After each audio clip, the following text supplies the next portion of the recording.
Today is a very auspicious day. According to our maths calculation, based on PM Bakshi Almanac, that is Bengali Almanac, which was used by Srila Bhaktivinoda Thakur and Srila Bhaktisiddhanta Saraswati Thakur and his immediate followers. They were using, so our math is still using that one, not this modern calculation. So accordingly, for Slovenia, today is Trisparsha Mahadvadashi. In India it is Ekadashi. In here is Trisparsha Mahadvadashi, means when three titis, they touch each other. That is why Trisparsha is very most powerful. Of all Mahadvadashis, Trisparsha is most powerful. And on top of that also Purushotam is there, so very auspicious day. Chaitanya Mahaprabhu ordered Sanatana Goswami to write how to observe Ekadashi. So he wrote that one should give up all sinful activities, all enjoyments, and with all good qualities, with devotion, one should remain near Krishna by service, especially chanting his holy name, and of course fasting as prescribed for Kali Yuga. And Mahaprabhu himself did this by his own example. He was fasting, and also together with his devotees, he was congregationally chanting holy name whole day and night, whole day. We are not able to do like that, but we should try as much as possible, try to increase on this day. You will get more benefit, million times more benefit, means devotional benefit. Your devotion to Krishna will increase.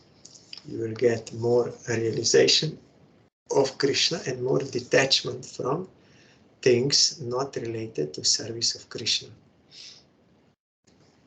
And we are observing Purushotam VRATA from Brihad Naradiya Puran.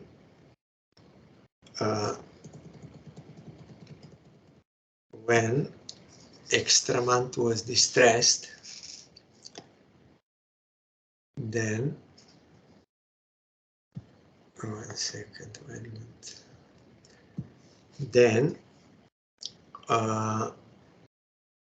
she took shelter of Narayan. Narayan took her to Krishna in Golok Vrindavan, and Shri Krishna's heart melted, and he spoke thus: Aham eter yata loke pratitah Purushottama, tathayam api lokeshu pratitah Purushottama.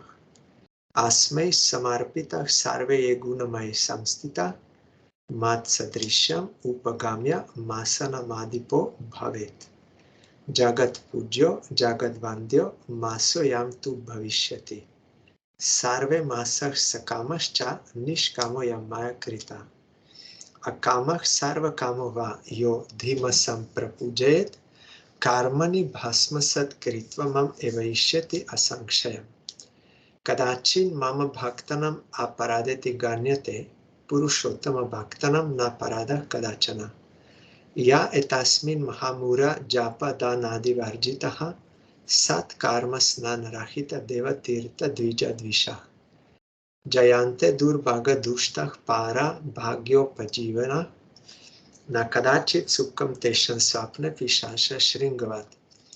Yenaham archito bhaktyam asesmin Purushottame dhan putra sukkam bhunktva paschat goloka vasa bhak.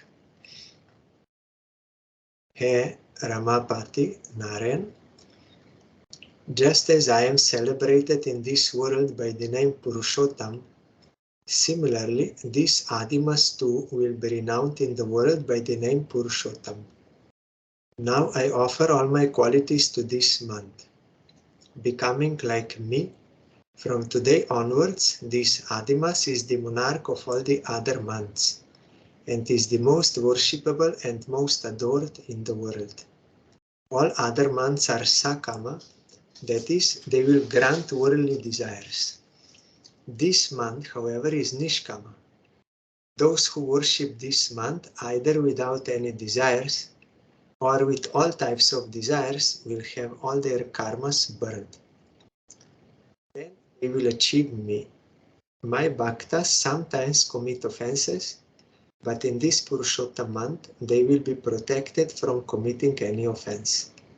In this Adimas, those greatly foolish persons who neglect to perform auspicious activities, such as japa, giving in charity, visiting and bathing at the holy places, and who are envious of the Dvijas, Brahmanas, are deemed wicked, unfortunate, and living at the cost of others. Thus, they will not attain a scent of happiness even in their dreams. Conversely, those who are filled with bhakti will take advantage of this Purushottam month to perform archan to me. After enjoying worldly happiness such as wealth, sons, and so on, they will eventually attain a residence in Goloka.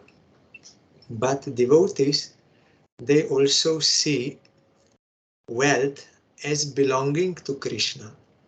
So they are using for the service of Krishna, and they see sons also belonging to Krishna. They are raising them in that consciousness and also engaging them in the service of Krishna and everything. Then they will eventually attain a residence in Goloka. Sometimes we are thinking, why he's reading this thing every day same? We already heard this. So many times already he read, every day he's reading. Why wasting time? Should tell something new. But we have to remember, when Chaitanya Mahaprabhu went to South India, in Sri Rangam temple, there were some Brahmins who used to recite different scriptures for the satisfaction of Narayan. Mostly Bhagavad Gita. So there were some great scholar Brahmins, and they would very nicely recite Bhagavad Gita. And there was one simple Brahmin who was not very learned. He did not know Sanskrit well, so he made many mistakes while reading Bhagavad Gita, and those Brahmins, they ridiculed him. They were laughing at him. First you should learn Sanskrit, then you pronounce correctly, then you read. Why you are doing this? You don't see how we are doing? It's a very perfect pronunciation, everything. So Chaitanya Mahaprabhu, when he came to the temple, he went to listen Bhagavad Gita recitation from that Brahmin. He sat there and was listening. And after Brahmin finished, then Mahaprabhu approached him and he said, I am very happy to hear your recitation of Bhagavad Gita. Then that Brahmin was simple-hearted. He said, actually, I don't know Sanskrit and my pronunciation is not good, and also I don't know the meaning. So it is not good. Then Mahaprabhu said, no, I like your recitation of Bhagavad Gita very much. I was feeling transcendentally happy.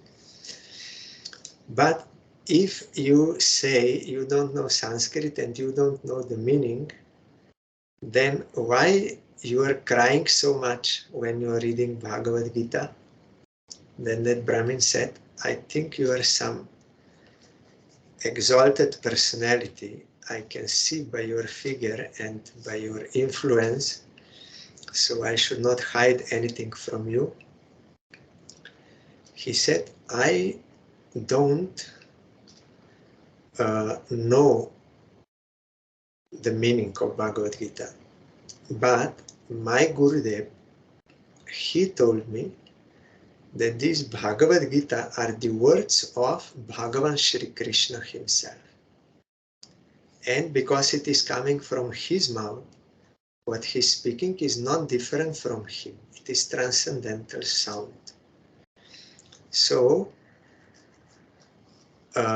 you should daily honor Bhagavad Gita by reciting that Bhagavad Gita, having firm faith in Bhagavan Shri Krishna and in his sound. So before doing anything else and before taking any prasad, daily you should read Bhagavad Gita, because that is not different from Krishna. With great honor you should recite. So then the Brahmin said, so my Gurudev told me, so I believe in his words, so I'm doing every day. And although I don't understand the meaning, but when I'm reading the Gita, in my heart, I get darshan of Krishna. I get that transcendental vision. And when I see how Krishna is affectionate to his devotees, although he is Supreme Lord, Master of innumerable material universes that he is creating, he is the owner, and innumerable transcendental universes, means this Brahmin could get darshan of Krishna and he could realize all tattva about Krishna, everything. Like now we are reading Brahma. First he could not recognize, but after getting the grace of Krishna, he could realize all tattva about Krishna and is speaking these verses. Like that, Krishna is explaining his own tattva there in Bhagavad Gita, and this Brahmin, by surrendering to Bhagavad Gita, he realized Krishna tattva.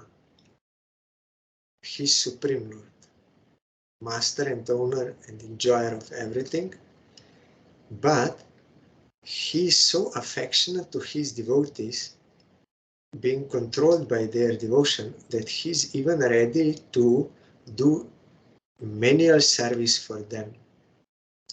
When Arjuna requested Krishna, you take me in between these two armies, I want to see who is there. So Krishna immediately drove him there. So when I see how Supreme Lord, he is so affectionate to his devotees that he is ready to do this type of service, drive the chariot, then I cannot stop my crying when I see this love. Then Chaitanya Mahaprabhu said, yes, your reading of Bhagavad Gita is successful. You got devotion to Krishna. Why? Because he was following his Gurudev's order sincerely, and Gurudev is realized soul, he knows. So he engaged him in the service of Krishna. If we engage ourselves in the service of Krishna under the guidance of pure devotee, then Krishna will be surely, without any doubt, satisfied. And you will get all realizations, seva. So then that Brahmin said, and one more thing I realized now. I think you are that same Krishna. Because I know what kind of transcendental bliss I'm getting by getting transcendental darshan of Shri Krishna in my heart. I know. It is not of this world. It is something different.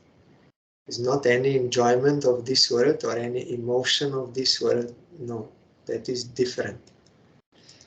And I am feeling that same thing now when you are here present, but I am feeling it double. So I think you are that Krishna. Then Chaitanya Mahaprabhu opened his real identity and said, yes, I am that same Krishna, and I am very much satisfied with your recitation of Bhagavad Gita. And he blessed him, and then he told him, but you don't tell this to anyone now. After my departure, then people can know, but not now, because then Lila will be disturbed. So, in that way, he was reading same Bhagavad Gita every day, not only 1 month, every day. And he got transcendental bliss. If I am not getting transcendental bliss by reading this, then it means there is some offense in me. Still, some covering, some that avidya, ignorance, disease is there. I don't like to read these words of Sri Krishna from Brihad Bhagavatam, Brihad Naradiya Puran every day. I feel bored. Why? Every day same, already I heard so many times. So what is the necessity? So I'm not feeling, because not actual surrender, no faith in the words of Krishna, no faith in Gurudev. He said, every day you have to hear the glories of Purushotam. So that is why not getting the transcendental bliss. So, but that Brahmin got, and Mahaprabhu showed by hearing from him. He did not hear from those who were puffed up, proud persons, because he is after devotion, not after knowledge and these things. No. When he knows who is his surrendered soul, who is serving him, Krishna knows. So he is attracted there. And we are also hearing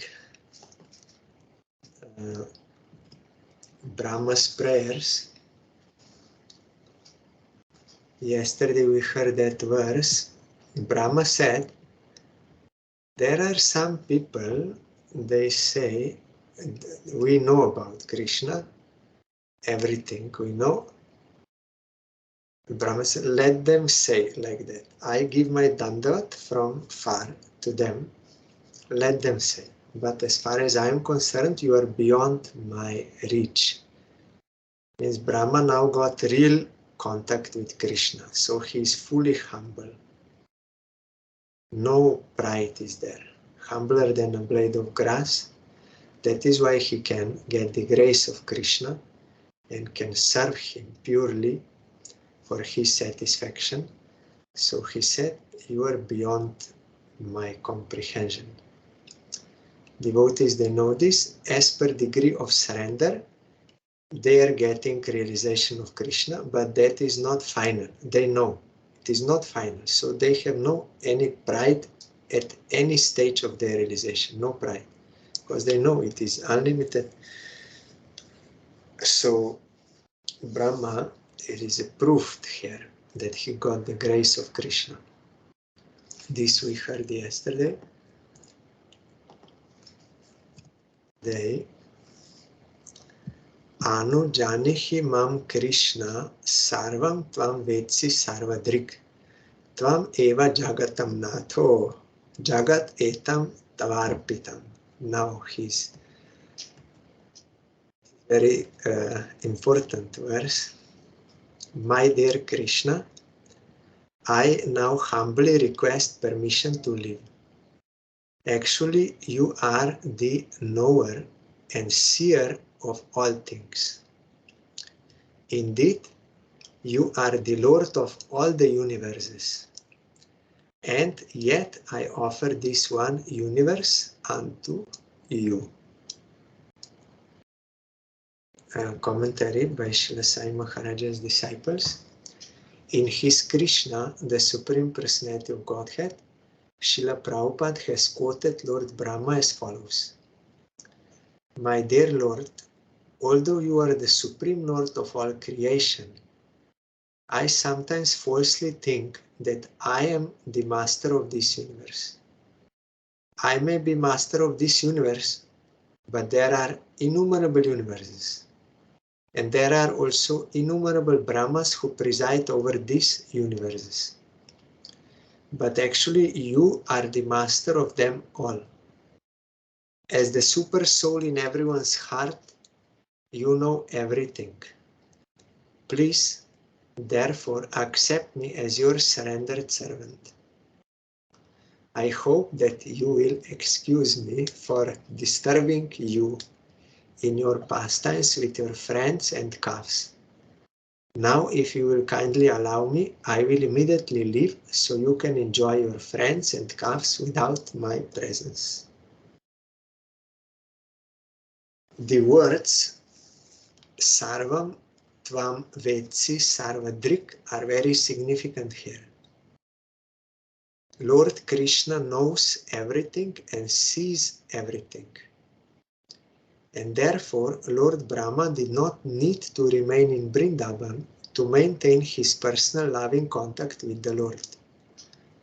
In fact, as the creator of the universe, Lord Brahma was somewhat out of place in the simple, blissful atmosphere of Vrindavan, where Lord Krishna was exhibiting his supreme opulences in herding cows, enjoying picnics, playing games, and so on.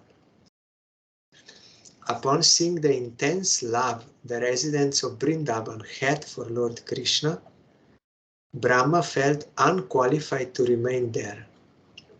He was not eager to give up the Lord's association, but he felt it better to return to his personal devotional service in Brahmaloka. Somewhat embarrassed and unhappy over his foolish attempt at bewildering the Lord, Brahma preferred to resume his transcendental loving service rather than try to enjoy the Lord's presence. So, like our Gurudev told, that many household devotees, they approached Gurudev, they said, we have desire to come to the mat, to participate in Harikatha and Kirtan, all functions. We have that desire, but we are so much engaged, we have so many duties, we have no time. Then, and they said, you are ascetic, so you can only chant Haribol, Haribol, Haribol, and no problem, and you can do. But we have so many duties. Then Gurudev told,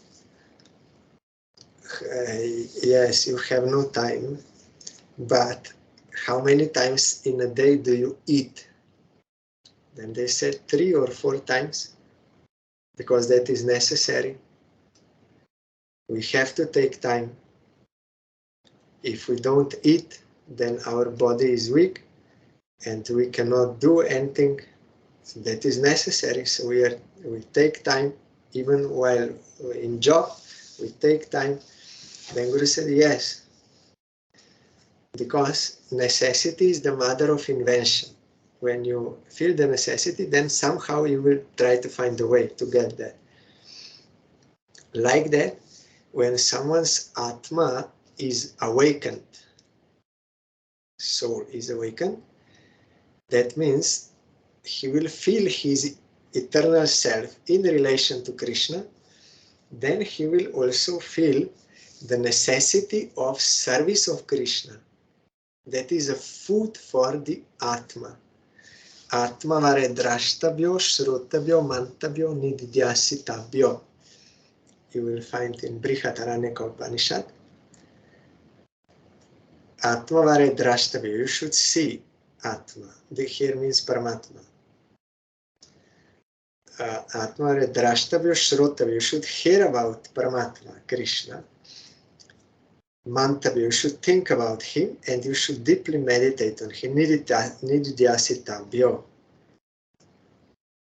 So when one is awakened, his Atma is awakened, then he will feel this as his necessity, as his food. Then he will somehow find time, even in his busy schedule, but he will find time because he will feel. So unless Atma is awakened, then we will say like this, we have no time. And that is that we are saying we have desire. That is not actually true. And we are having so many excuses. It is not like that. Or according to the degree of our hunger, we will give time. So Gurudev then gave example how Ambarish Maharaj, he's a household devotee, how he could get time. He was not having only 1 or 2 shops like you are having, or some service like that. He was the owner of the whole world. How he could get time? He worshipped Krishna with his own hand. How? Because he felt this is my necessity. He found time. He arranged for that kingdom to be run by his minister like this, and he himself engaged in the service of Krishna. Means directly serving deity and doing everything. So the Ambarish Maharaj was the owner of this one world, 7 continents, Saptadvipa Mahim. But Brahma here, he is telling, I thought this whole universe is mine. It is not only one earth, but all 14 planetary systems. This is mine. But now I understood, actually it is yours. So I am offering this universe, which I think, or which I thought it was mine, I am offering to you for your service. Please excuse me, I did offense to you. Like in puja, when we do with articles, then at the end you have to utter that mantra. And the meaning is, I am offering myself and also whatever I think to be mine to you. Means to Guru in Guru Puja, to Gauranga in Gauranga Puja, and to Radha Krishna in Radha Krishna Puja.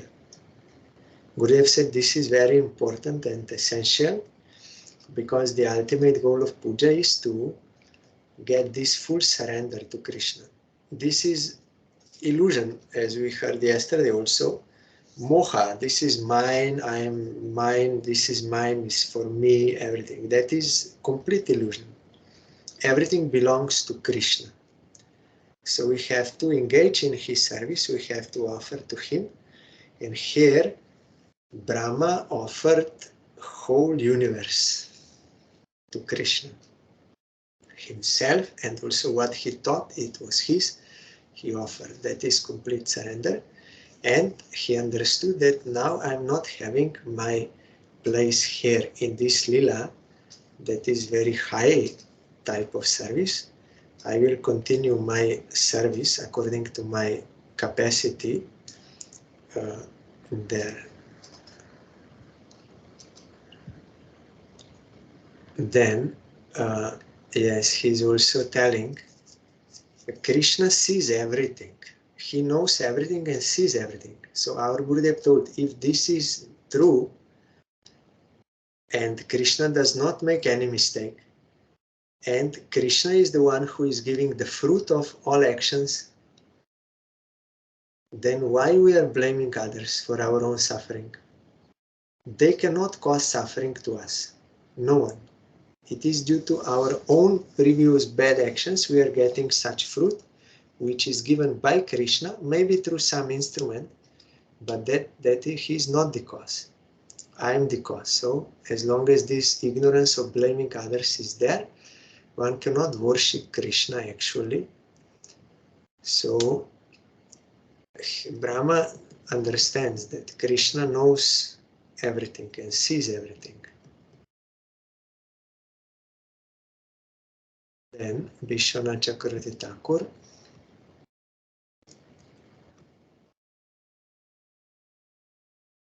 commentary, Shri Krishna replied, very well, perhaps you do not know the full extent of my power and opulence. Still, I do not know the full extent of your power and opulence either. Because before Krishna, Brahma said, some people say I know you, but let them say. I have nothing to say about that, only I'm giving Dandavat from far. Then Krishna here is also telling, still I do not know the full extent of your power and opulence either. I also don't know. Embarrassed, distraught, and incapable of answering anymore, Brahma speaks this verse. Please give me the permission to leave. I am not worthy to stay here even for a moment. As I am most fallen, I should go to a suitably fallen place like Brahmaloka, my dear Krishna. See, Brahma said that is fallen place. It is the highest in this universe. So we are all wanting higher position, but that is highest. And Brahma said that is fallen place. Because you know, Brahmaloka is highest in this material universe, but above Brahmaloka is also there, Viraja is there. Buddhist, they want to merge there. But that is also fallen place. Above that is Brahma Jyoti, which Jnanis realize, that transcendental, blissful realm of light, transcendental light, that is above Viraja. Viraja only means there is no rajas, no creation, but still it is Maya. But because there is no creation, there is no material suffering. There are no waves of suffering. There is suffering, but no waves. So for them, that feels better, like peace. But above that, there is actual bliss. That is Brahma Jyoti. Jnanis they will get. But that is also foreign place. That is also not our home. Above Brahma Jyoti is Vaikuntha. That is our real place, real home, because we are eternal servant of Krishna. From Vaikuntha, no one can fall down. And among all, the Vaikuntha means transcendental realm, and there are many chambers there. Highest of them, according to Rasa, is Golok Vrindavan. So unless we are eternally engaged in the service of Krishna, we are actually fallen wherever we are. In this material world, in Brahma Jyoti or in Viraja, all fallen state, unnatural and not fulfilling. Only service of Krishna, eternal service, that is natural for us. Back home, back to Godhead, that is home. So Brahma said, I will go to my fallen place there.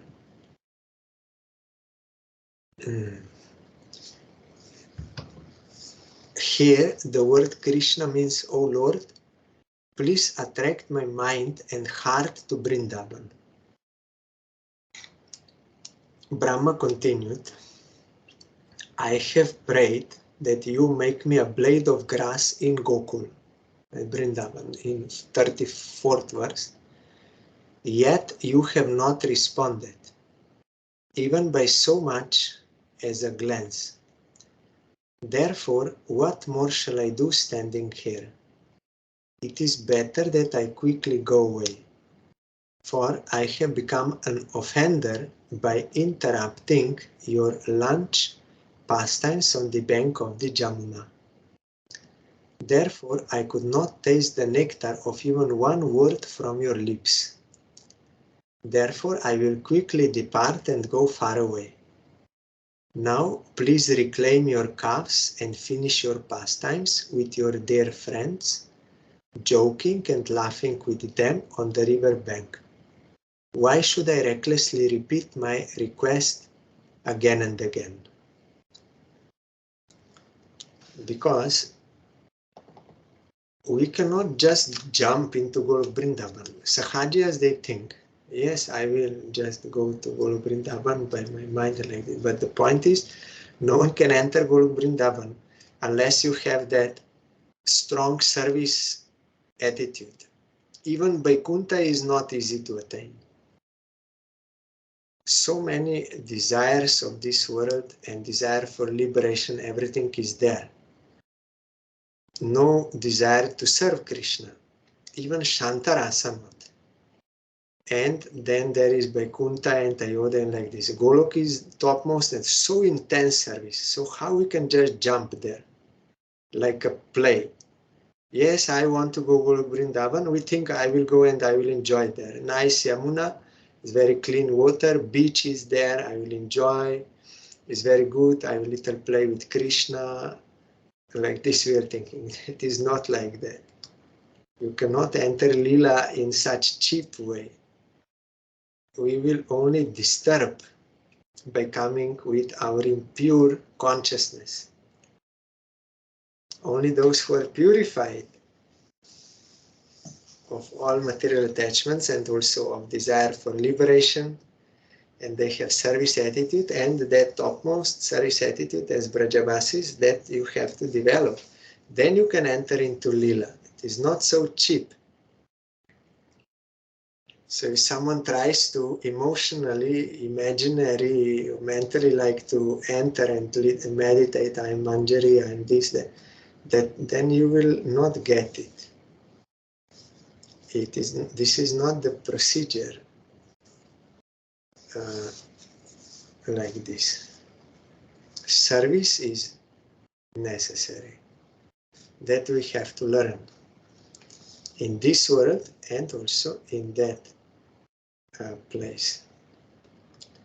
With this intention, Brahma says in this verse, indeed, you know everything about my mind, body, and senses.